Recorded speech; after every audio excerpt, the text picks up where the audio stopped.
अवधूत चिंतन श्री गुरुदेव दत्त श्री स्वामी समर्थ. माझ्या चॅनलमध्ये तुमचं सगळ्यांचं मनापासून खूप खूप स्वागत, आभार. चला तर मग आज आपण 21 दिवसापासून जी सेवा करत होतो, स्वामी सेवा करत होतो, स्वामीची आतुरतेने वाट पाहत होतो, तो स्वामी प्रगट्य दिन, स्वामी प्रगट झालेला दिवस म्हणजे 31 मार्च ह्या दिवशी स्वामी महाराज प्रगट झाले होते. म्हणून आपण स्वामी प्रगट दिन साजरा करत असतो. आपल्या आवडीचा दिवस आहे, आपल्या आवडीच्या स्वामी महाराजांच्या वाढदिवस आहे उद्या. म्हणून आपण स्वामी महाराजांच्या ह्या साध्या सोप्या सेवा करायच्या आहेत, पण भक्तीने, भावाने, श्रद्धेने. आपण जसं आपल्या मुलांचं वाढदिवस साजरा करतो तशाच प्रकारे आपल्या स्वामी महाराजांचा वाढदिवस साजरा करायचा आहे. प्रगट दिन म्हणजे त्यांचं जन्मदिवस. जन्मदिवस म्हणजे बर्थडे आपल्या भाषेमध्ये. स्वामी महाराज आपल्या आवडीचे, सगळ्या भक्तांच्या आवडीचा दिवस, हा आनंदाचा दिवस, हा हृदयामध्ये सामावून घेण्याचा दिवस. तर ह्या दिवशी आपल्याला आपल्या स्वामी महाराजांची यथाशक्ती जेवढं होईल तेवढी आपल्याला सेवा करायची आहे. आता सुरुवात कशी करावी? आपल्याला लवकर सकाळी उठून, ब्रह्ममुहूर्तावर उठून स्नान करून सूर्याला जल अर्पण करायचं आहे. पहिली तर सुरुवात आपल्याला सूर्यापासूनच करायची आहे. त्याच्यानंतर तुळशीची पूजा करून घ्यायची आहे. त्याच्यानंतर मुख्य दरवाजांची, उंबऱ्याची पूजा करून घ्यायची आहे. हळदी कुंकू धूपदीप ओवाळून उंबऱ्याला हळदीचं लेपन करून आणि छानशी एक आपल्या मुख्य दरवाजासमोर एक छानशी रांगोळी काढून सजून मग आपल्याला देवघरामध्ये जायचं आहे. देवघरामध्ये जाऊन आपल्या घरामध्ये स्वामी महाराजांचा फोटो किंवा मूर्ती आपल्या घरात असेलच, किंवा जर नसेल तर तुम्ही उद्या स्वामी महाराजांची मूर्ती किंवा फोटो आवर्जून आणून त्याची मूर्ती जर आणत असाल तर तुम्ही त्याच्यावरती श्रीसूक्त, पुरुषसूक्त, पंचामृताने अभिषेक करा. जर फोटो आणत असाल तर फोटो श्रीसूक्त म्हणून, पुरुषसूक्त म्हणून फोटोला पुसून घ्या, म्हणत पुसून घ्या आणि त्या फोटोची पंचोपचार पूजा करा. आणि त्याला फोटोला आसन द्या, एक पाट घ्या, त्याच्यावरती आसन द्या, त्याच्यावरती स्थापना करा. फोटोला हार अर्पण करा, तुपाचा दिवा अर्पण करा, धूप अर्पण करा, नैवेद्य अर्पण करा आणि महाराजांची आरती आवर्जून करा. आणि मूर्ती असेल तर ही श्रीसूक्त, पुरुषसूक्त, पंचामृताने अभिषेक करून मूर्ती स्वच्छ पुसून त्यांना वस्त्र, हार, टोपी अर्पण करून, अत्तर लावून, धूपदीप ओवाळून, फुलं अर्पण करून घ्यायची आहे आणि आरती करून घ्यायची आहे आणि नैवेद्य अर्पण करायचं आहे. मूर्ती असेल तरीही, फोटो असेल तरीही.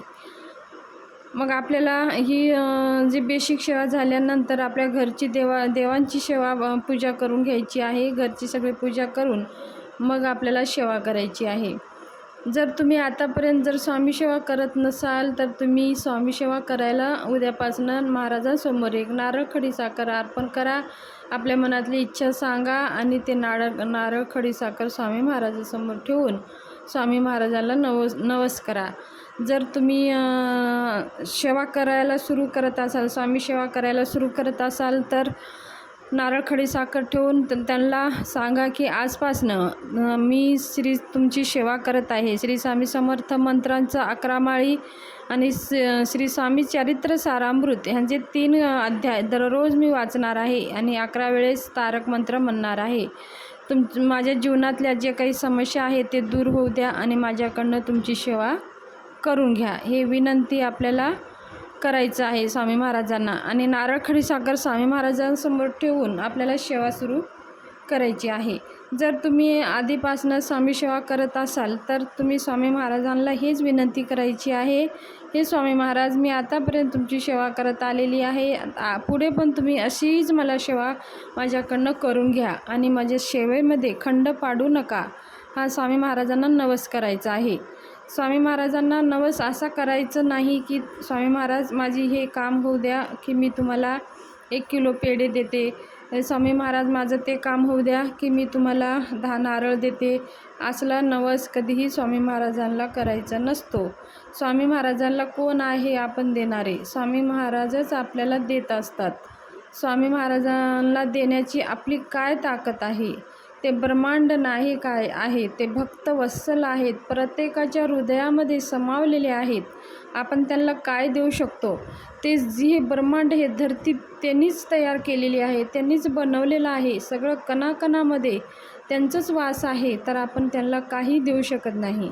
जर त्यांना द्यायचं असेल तर हे आपला अहंकार, आपलं अहम, आपलं काम, क्रोध, मोह, मत्सर ह्या गोष्टी स्वामी महाराजांना परत करून द्यायचं आहे. ह्या गोष्टी त्यांनाच ह्या सगळ्या गोष्टी तुम्ही घेऊन टाका महाराज, फक्त तुम्हीच मला राहा, असं म्हणून स्वामी महाराजांना नवस करून स्वामी महाराजांची सेवा अखंड आपल्याला करायची आहे.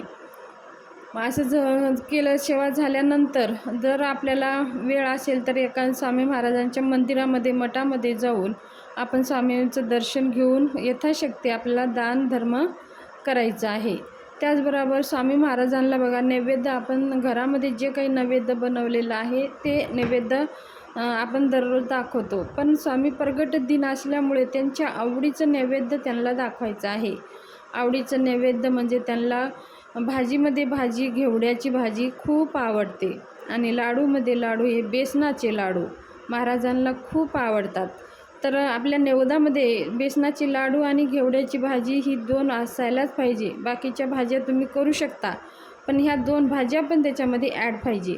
तुम्ही नैवेद्य घरी दाखवा किंवा तुम्ही केंद्रामध्ये दाखवा. तर हे नैवेद्य स्वामी महाराजांना आवडीचं नैवेद्य आहे. घेवड्याची भाजी आणि बेसनचे लाडू महाराजांना खूप आवडतात, म्हणून नैवेद्य आपण दाखवत असताना ह्या दोन्ही भाज्या आपल्या नैवेद्यामध्ये असायला पाहिजे. आणि उद्या स्वामी महाराज प्रगट दिन असल्यामुळे दिवसभरामध्ये मंदिरात जाऊन यथाशक्ती आपण दान करायचं आहे. तुम्ही केळी दान करू शकता, पेढे दान करू शकता, मिठाई दान करू शकता किंवा तुम्ही अन्नदान करू शकता. यथाशक्ती तुमच्या ऐपतीनं तुम्ही हे सगळी सेवा करू शकता. तर आवर्जून आपल्याला स्वामी महाराजांच्या मंदिरामध्ये, मठामध्ये किंवा केंद्रात जायचं आहे. केंद्रात जाण्याच्या आधी आपल्याला तिथं औदुंबर असतोच. औदुंबरला 11 प्रदक्षिणा करूनच मग आपल्याला स्वामी महाराजांचं दर्शन घ्यायला जायचं आहे. असं मानलं जातं औदुंबरच्या झाडावरती साक्षात महाराजांचं वास असतं, म्हणून आपण मंदिरात जाण्याच्या आधी महाराजांचा, औदुंबरावरच्या महाराजांचा आशीर्वाद घेऊनच मग आपण मंदिरात प्रवेश करायचा आहे. 11 वेळेस प्रदक्षिणा करायचं आहे. 11 वेळेस प्रदक्षिणा करताना पण काही लोक ही चुका करत असतात की प्रदक्षिणा असं जसं दोरा आपण गुंडाळतो तसंच प्रदक्षिणा करत असतात. तर आपल्याला तसं न करता आपल्याला काय करायचं आहे, प्रदक्षिणा करत असताना एक प्रदक्षिणा पूर्ण झाली की थोडंसं 5-10 सेकंद थांबून मग दुसरी प्रार्थना करून मग दुसरी प्रदक्षिणा सुरू करायची आहे. आणि मग 1-2 सेकंद थांबून मग दुसरी प्रार्थना करून मग दुसरी प्रदक्षिणा करायची आहे. अशा प्रकारे प्रदक्षिणा करून महाराजांचं दर्शन उद्या घ्यायचं आहे. यथाशक्ती दानधर्म करायचा आहे.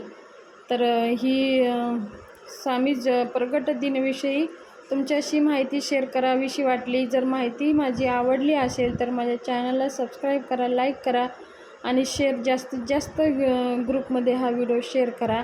आणि लाईक करून बेल आयकनचं बटन येतं त्याला प्रेस करा, म्हणजे मी जे नवीन माहिती अशीच घेऊन येईल ते सगळ्यांच्या अगोदर तुमच्यापर्यंत पोहोचेल. धन्यवाद.